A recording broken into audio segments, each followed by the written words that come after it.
لا تنسوا الاعجاب بالفيديو والاشتراك في القناة تشجيعا لنا لنستمر بنشر المزيد إن شاء الله.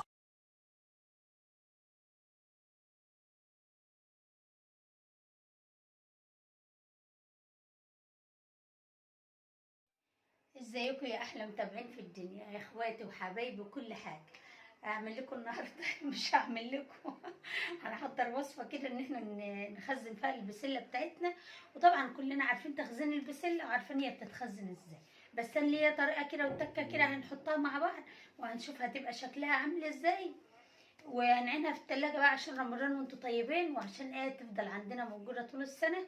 لحين ما يكون مفيش موجود بسلة نلاقي دي تحت ايدنا في الفريزر بتاعنا. نبدأ بسم الله، اللهم صل وسلم على سيدنا محمد. وانا قلت لكم ازيكم عاملين ايه ازيكم عاملين ايه. هنبدأ يا حبايبي بسم الله. معانا المية المغلية حطيناها على البوتاجاز لحد ما تتغلى، ومعانا البسلة بتاعتنا هوريها لكم اهو، استنوا اهي. انا كنت جايبه كتير يعني ده وفي شويه كمان زيه. طبعا اي كميه عندك بقى وكلها متفصصه وجميله وما في وشايله منها الحبايه اللي مش كويسه او اي حاجه فيها هتكون صفرا زي دي كده تشيليها تشيليها. هنضيف ايه بقى في الميه بتاعتنا بعد ما تغلي؟ معلقه كربوناتو، معلقه صغيره بالمعلقه الصغيره ونص بالمعلقه الكبيره. الكربوناتو ده عشان تحتفظ بلون البسله تفضل خضرة زي ما هي وما تصفرش كده وتبقى مبهته معانا.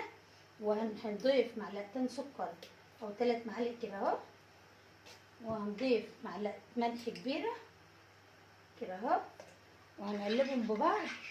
وهنضيف عليهم البسله بتاعتنا. هنحط في الحله التانية نفس الكلام نص معلقه.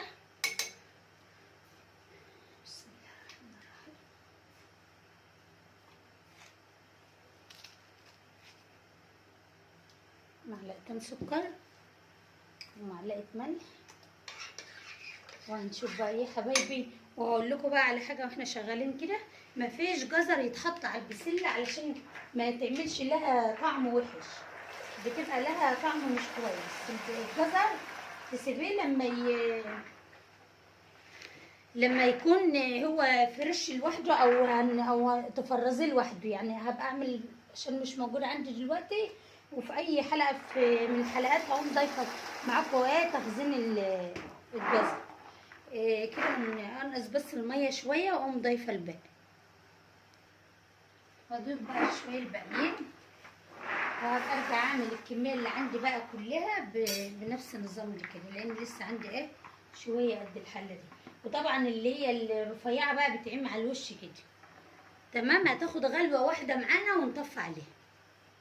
شايفين بقى لون البسله ظاهر في الحله عامل ازاي؟ شايفين اللون ده من اللون ده؟ اللون ده بقى حاجه تانية خالص اهو، حاجه فله كده علشان ايه تفضل محتفظه بقى بلونها لما نيجي نعملها معانا. لو عشنا وكان لنا تبقى لونها كده جميل. هنصفي كده اهو. الحله اللي هناك لسه منها كبيره شويه، لسه ما خدتش اللون وما غلتش الغلوه بتاعتها كده اهو. هنصفيها يا حبايبي نشوف هنعمل ايه مع بعض. طبعا انا حطيت برضو الكميه التانية وهضيف وهشيل بقى اللي هي دي لان بدات تاخد لونها ايه وتغلي معانا. شايفين الميه اللي نازله صفرا ازاي، وشايفين لونها بقى مية مية ازاي، ما شاء الله جميل. خلصها ونرجع لكم تاني. طبعا غسلناها بقى تحت الحنفيه وشايفين بقى الجمال، بقت فل اهي علشان تبقى نضيفه وحلوه كده.